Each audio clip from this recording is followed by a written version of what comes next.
The Smurl Family Haunting, Macomb Paranormal Investigations and Research into the Shadows. Imagine waking in the darkness to the sound of someone moving through your home. You listen. The footsteps stop outside your bedroom. Then the mattress begins to shake. A foul odor spreads through the room. Not smoke, not gas, something closer to rotting meat. You reach for the light. But before your hand finds the switch, something you cannot see presses down on the bed. You are not alone, and according to the family who lived inside a modest duplex in West Pittston, Pennsylvania, whatever entered their home did not leave after one frightening night. It remained for years. It whispered in familiar voices. It pounded inside the walls. It appeared as a black mass. And, if the family's most terrifying claims are true, it eventually became violent. Tonight, we enter the house on Chase Street and examine one of the most disturbing and controversial paranormal cases in American history, the haunting of the Smurl family. Was an ordinary family trapped inside a home with something inhuman? Were natural events, fear, illness, stress, and suggestion transformed into a story of demonic oppression? Or did something happen in that house that has never been adequately explained? Welcome back to Macomb Paranormal Investigations and Research and Into the Shadows. I'm Don Alter. At Macomb Paranormal, we do not begin an investigation by declaring a location haunted. We first look for natural explanations.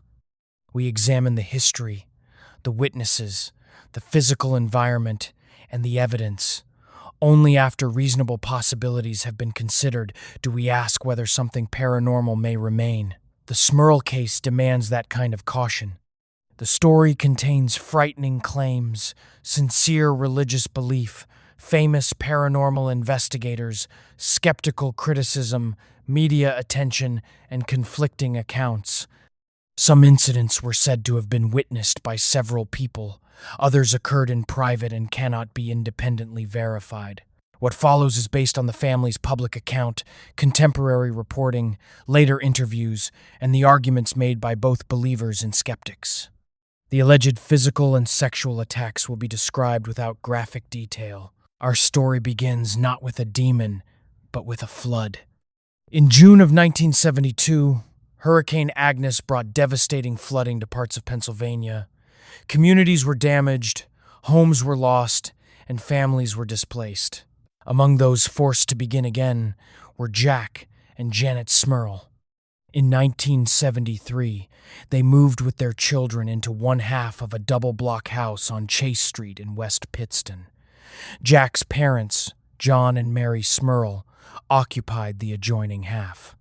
It appeared to be a practical arrangement.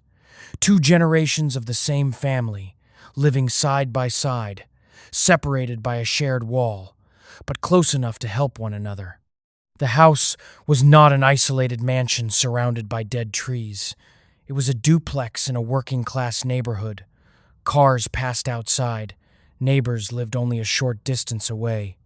From the street, there was nothing about the building to suggest that it would become the center of a national media storm. Some later versions of the story place small, unusual incidents in the years soon after the move. Tools were said to disappear while repairs were being made, only to turn up in places that had already been searched. Fresh paint allegedly failed to conceal old stains. There were noises that could not immediately be traced. By themselves, none of these events proves anything paranormal. Tools are misplaced, old homes settle, moisture can bring stains through new paint. Pipes knock, wood expands, and sound moves unpredictably through shared walls. For many years, life in the duplex continued. The moment the family later identified as the beginning of the serious disturbance came on the 9th of April, 1985, during preparations for their daughter Heather's confirmation. Janet was in the kitchen with Heather and another daughter, Shannon. A hanging light fixture was suspended above the kitchen table. According to Janet's account, it did not slowly loosen, sway, or drop from one side. It came down suddenly and violently. The falling fixture struck Shannon's forehead and reportedly left a mark on the refrigerator. An old fixture can fail, a hook can pull free, a ceiling beam can weaken, but to the Smurls, the manner in which the light fell felt wrong. It was sudden, forceful, and frightening. More importantly, it became the first event in a pattern that seemed to grow darker with time. Soon there were sounds. At first, there were knocks and unexplained movements. Then came heavy pounding, as though someone were striking the walls from inside. The Smurls reported hearing scratching, screams, harsh animal-like noises, and what they described as pig-like grunts. The duplex created an immediate problem for anyone trying to identify a source. Sound could travel from one side to the other. Plumbing and heating systems could amplify vibrations. A noise that seemed to come from a bedroom might have originated behind a wall, beneath the floor, or inside the adjoining residence. But the family believed these sounds behaved differently. They seemed to move. They stopped without warning. At times they appeared to respond to attention, prayer, or confrontation. Then came the odors. The Smurls described smells like sulfur, sewage, and rotting meat. They said the stench could fill a room quickly and disappear just as fast. No spoiled food, plumbing problem, or dead animal was found that accounted for every reported occurrence. Odors are among the most difficult forms of paranormal evidence to evaluate after the fact. A smell cannot be recorded on an audio device or preserved in a photograph. Old drains, sewer gas, electrical overheating, mold, rodents, and shifting air pressure can all produce disturbing odors. Memory can also strengthen the description of a smell over time. Yet inside the house, the smell became more than an inconvenience. To the family, it was a warning. When it arrived, something else might follow. The Smurls also reported that electronic appliances malfunctioned, objects moved, doors opened, and furniture shook. At least one account described an appliance appearing to ignite despite not being connected to power. If true, that would have demanded a careful electrical and fire investigation. But no publicly available physical evidence has settled what caused it. The experiences also became personal. Mary Smurl and Janet reportedly heard voices that sounded like members of their own family. Janet thought she heard Mary calling her. Mary believed she heard Jack and Janet arguing. The words were familiar enough to draw attention, but when someone went to investigate, the conversation had not occurred. This is a particularly unsettling feature found in many haunting reports. The mimic. Imagine hearing your spouse call your name from upstairs, only to discover that your spouse is outside. Imagine hearing your child crying in another room when the child is asleep beside you. Whether caused by acoustics, expectation, memory, or something unknown, a familiar voice can bypass reason. We react before we think. The Smurls began to report shadowy forms and dark masses. Something black seemed to gather in a room, move through the house, and vanish. The presence was not described as a clear human apparition with recognizable features. It was indistinct, oppressive, and difficult to focus upon. Fear had entered the daily rhythm of the home. Night offered no relief. Beds were said to vibrate or shake. Sheets were pulled. Family members felt touched by something they could not see. Janet claimed that an invisible force lifted and threw her. One of the daughters was reportedly pushed on the stairs. The family's dog was said to have been hurled against a wall. These allegations marked a change. This was no longer a story about noises in an old house. The Smurls believed that an intelligent presence was attacking them. Jack and Janet also described separate sexual assaults by an unseen entity. These were among the most private and controversial claims associated with the case. No independent observer could verify what occurred. Sleep paralysis, nightmares, neurological events, trauma, and other medical conditions can produce terrifying sensations of pressure, presence, restraint, and assault. Those possibilities must be considered. But whatever the cause, Jack and Janet described the experiences as real, violating, and deeply traumatic. The family was Catholic, and they increasingly interpreted the activity through the language of their faith. The house was blessed more than once.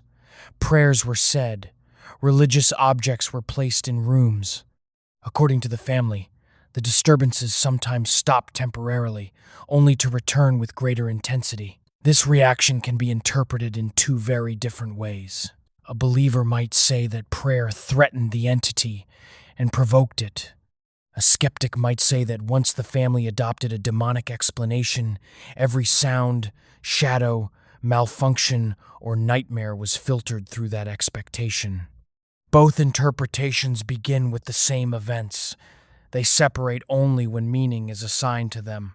The Roman Catholic Diocese of Scranton responded cautiously. Priests blessed the property, but church representatives did not publicly confirm that a demon was present. In October of 1986, a diocesan priest reportedly stayed in the Smurl residence for 2 nights. He later said that nothing unusual happened while he was there. That fact matters. If the house contained an aggressive entity capable of producing constant violent activity, why did it remain silent during a controlled visit by a priest? Believers offered an answer. An intelligent presence could choose when to reveal itself. Silence during an investigation would not disprove a haunting. It might demonstrate strategy. Skeptics offered a different answer. When an outside observer was present, there was nothing paranormal to observe. The case had reached an impasse. Then Ed and Lorraine Warren became involved. By 1986, the Warrens were already famous for their work on cases involving alleged hauntings, possession, and demonic activity. Lorraine described herself as clairvoyant. Ed called himself a demonologist. Their presence brought experience and attention, but it also brought a strong interpretive framework. They did not enter the house merely asking whether the sounds came from pipes. They considered the possibility of spirits and demons to be real. According to the Warrens' account, Lorraine sensed 4 separate entities in the duplex: the spirit of an older woman, a troubled or violent younger girl, a man who had suffered in the house, and a demonic force that controlled or manipulated the others. Ed Warren reportedly used prayer and religious music in an attempt to provoke or weaken the presence. The Warrens said mirrors and furniture shook.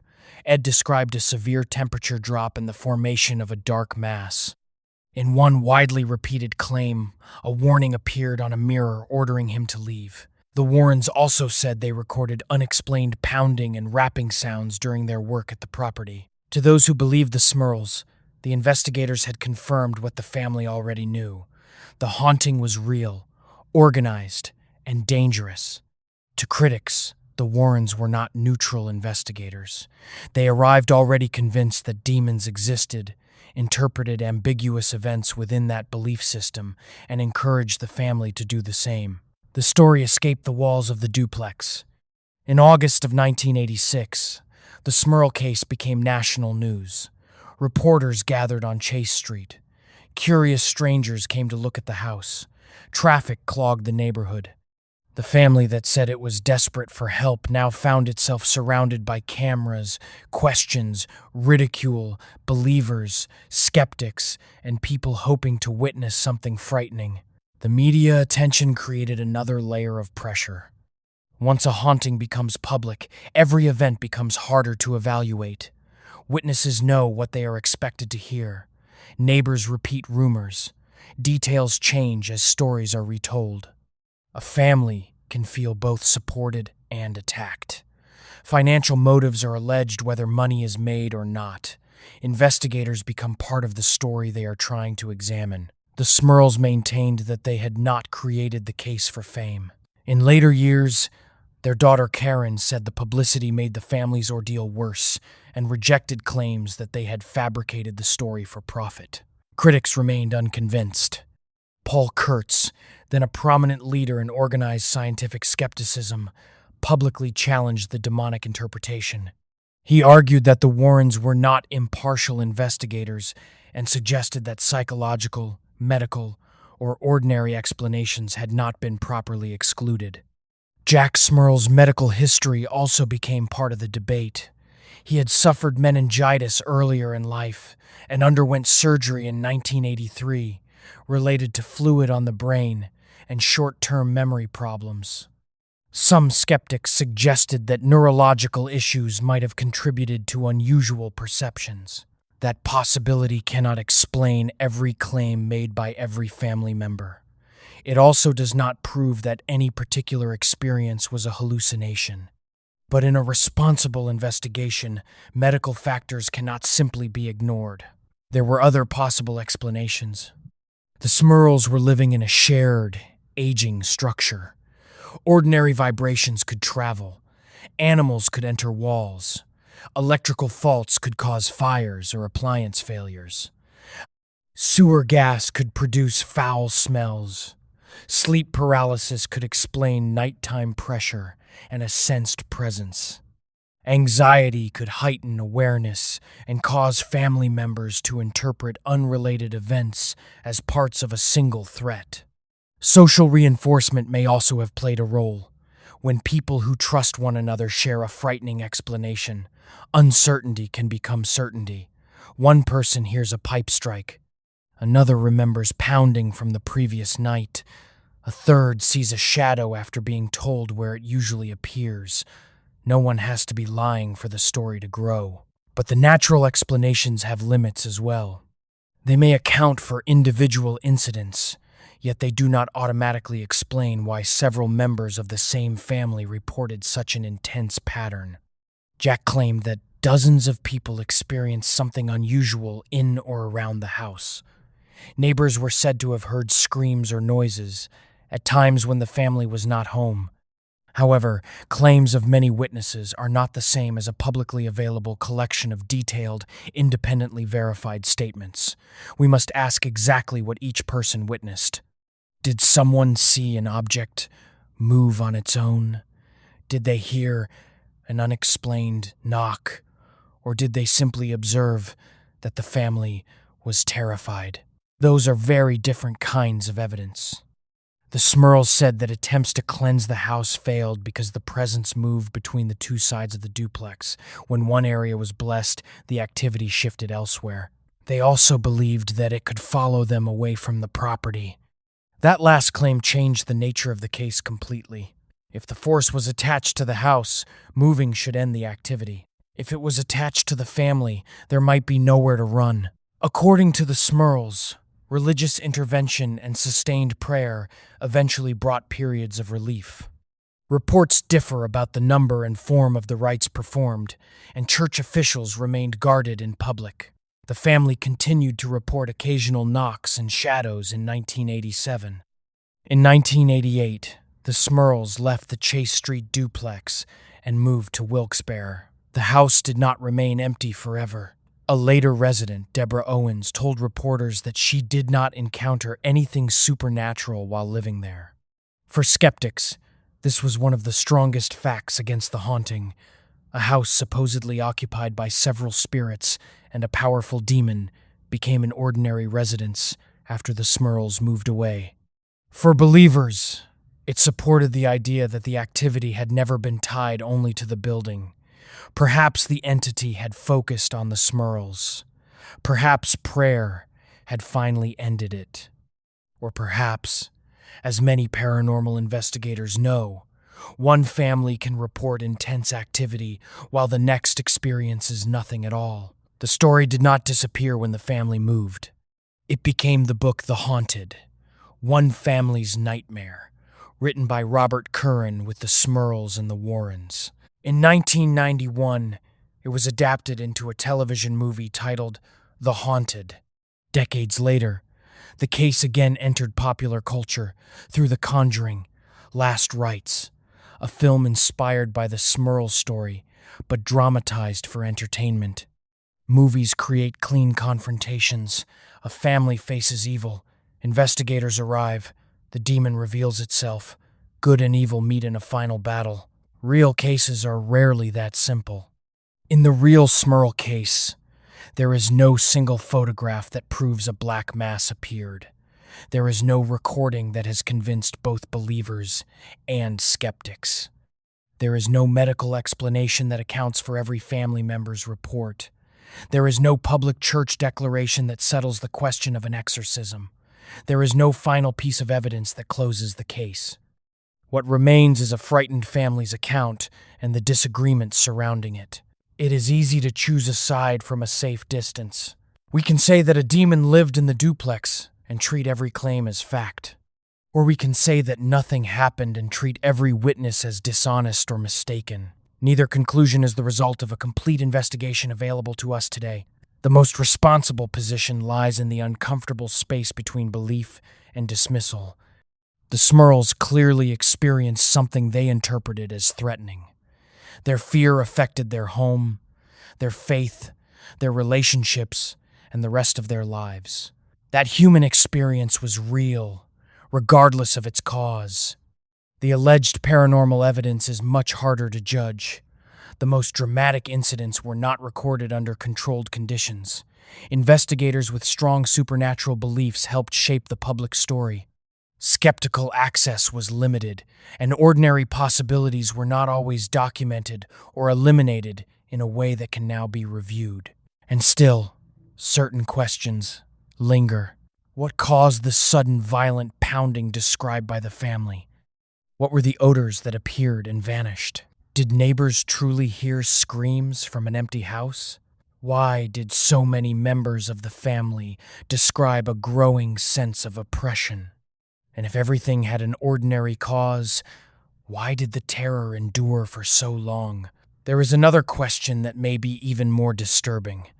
What if the Smurls were correct about one detail, not necessarily that a demon had entered their house, but that something intelligent was reacting to them, something that understood their fears, something that learned the voices of people they trusted, something that knew when outsiders were present and when the family was alone, something patient enough to remain quiet for 2 nights while a priest waited inside the house.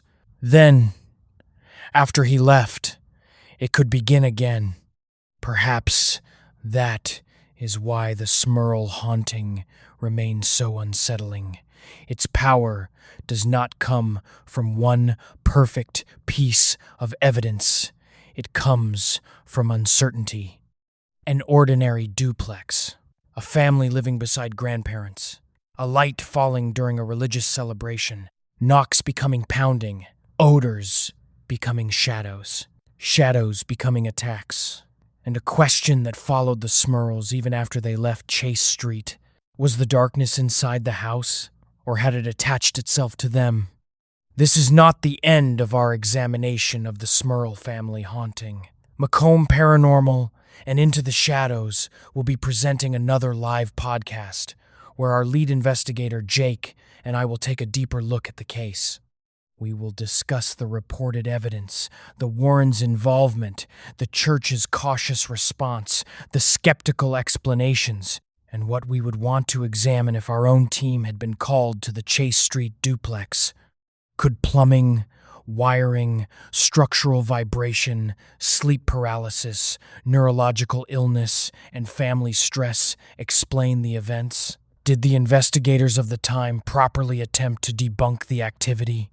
Or does the case contain signs of an intelligent haunting that ordinary explanations cannot fully address? Join Jake and me for that live discussion and bring your own questions and theories. We want to hear what you believe and, more importantly, why you believe it. If you enjoyed this episode, follow Macomb Paranormal Investigations and Research and Into the Shadows so you will not miss the live podcast. Share this story with someone who enjoys true paranormal cases, and let us know whether you think the Smurl family encountered a demon, a misunderstood combination of natural events, or something still waiting beyond explanation. Until next time, always look into the shadows, and happy hauntings.